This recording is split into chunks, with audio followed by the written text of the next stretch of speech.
So we're going to get introspective one more time. Hey, welcome to this next part right here. Yes, I got some more questions for you because I need you to think and go inside because I'm trying to pull out stuff.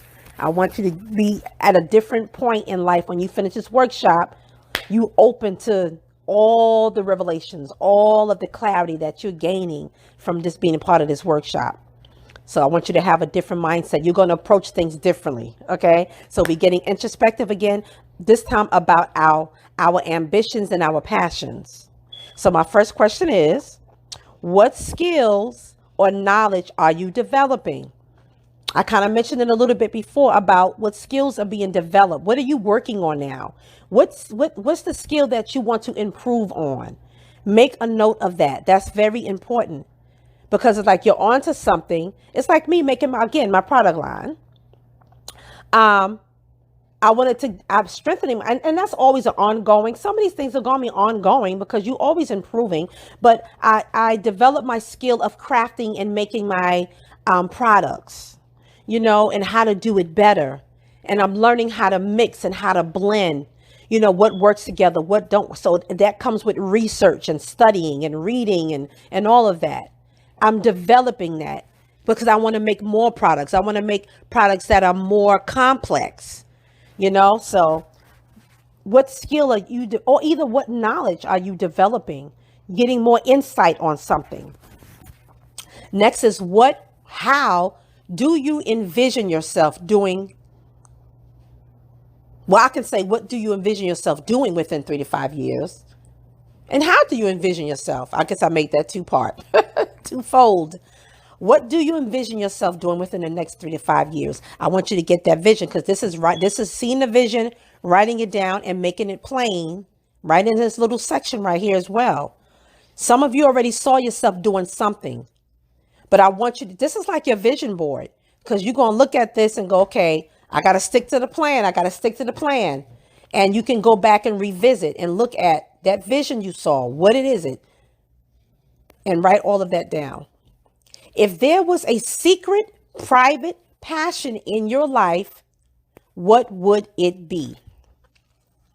If there was a secret, private passion, sometimes you have private passions or even talent, hidden talent that you possess that you haven't really shared with anybody. It's something you do in your own time. It could be like writing a book. You may go home and write. A lot of people may not know that you have journals and books and notepads on things that you write about and things that you've learned in your daily life and experiences. And you like to go home and write about it or wherever you are. And you have your little notes. Maybe people don't know about that, but maybe you are the next best selling author.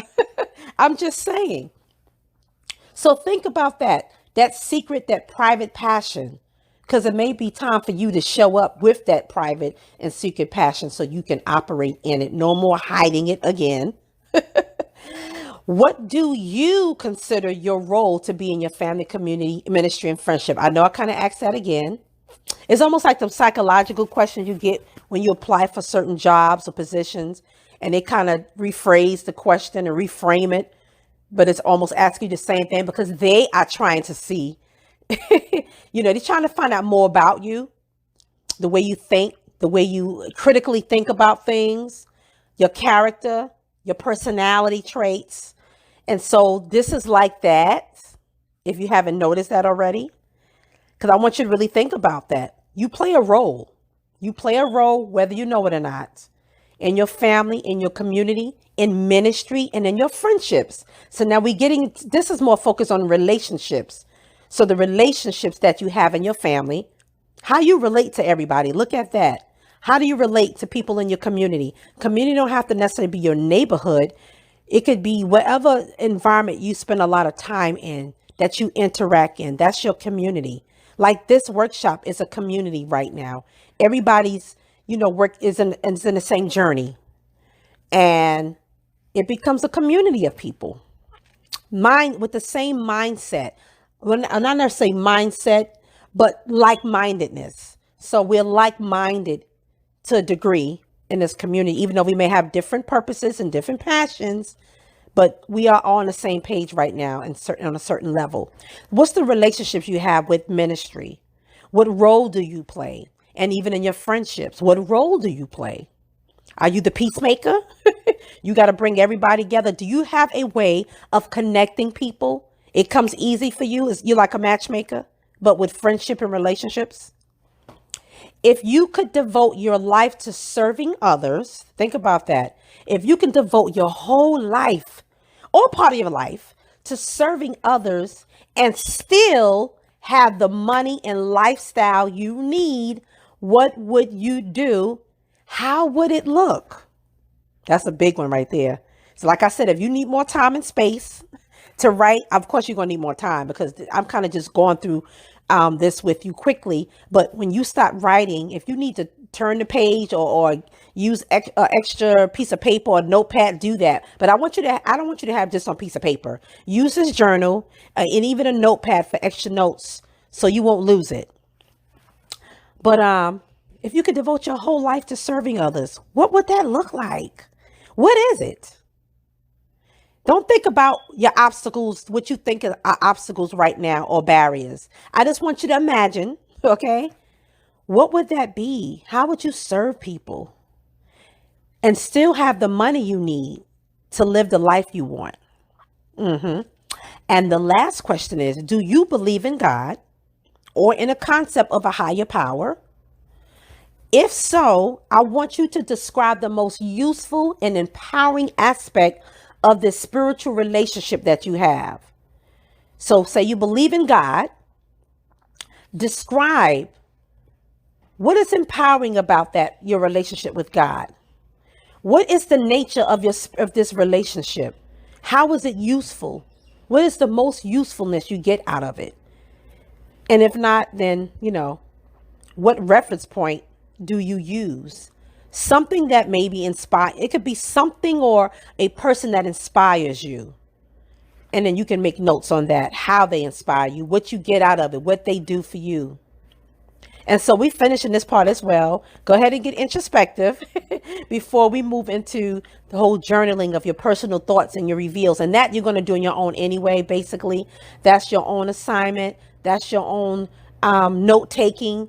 Your thoughts, everything you're getting out of this, you have your thoughts about it as well. So you won't lose it. Sometimes, you can get all this information and you don't want to forget stuff. So this is the area you can also jot down. The next session, you'll see a sheet that says journal your personal thoughts, reveals, and connections.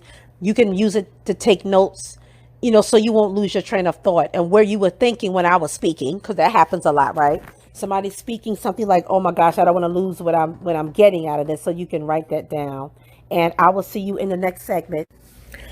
Let's talk existential for a moment. So this is an existential moment.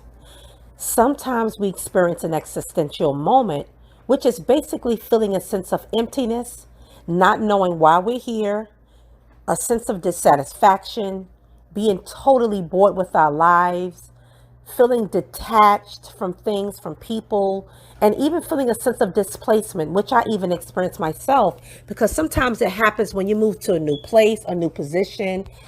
You're no longer engaging or interacting in the same familiar places or with the same people. You've gone through maybe a divorce. And so you feel displaced. You don't feel connected. You don't feel a part of. So I, as a life coach, a mental health professional, and a pastoral counselor, I really try to connect and relate to my clients' unfulfilled needs area and even their potential, though. I like to help people see their potential, as you know, by being a part of this workshop.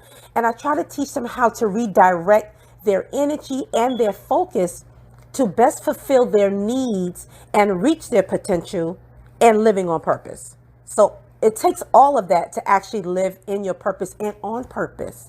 And I encourage them to concentrate on key scriptures, because I am faith-based, I'm Christian-based. So scriptures play a big part of our lives to govern our lives, to order our steps, to give us directives, to consult, to refer to. So I encourage them to concentrate on scriptures that are relative to where they are, where they're going. So it facilitates the changes in their lives, these transitions that we go through, and even the goals that we accomplish as they rely fully on God to fulfill every need. So I hope this workshop, I hope this journal as well acts as a catalyst to help facilitate your own endeavors so that you can live in and on your purpose.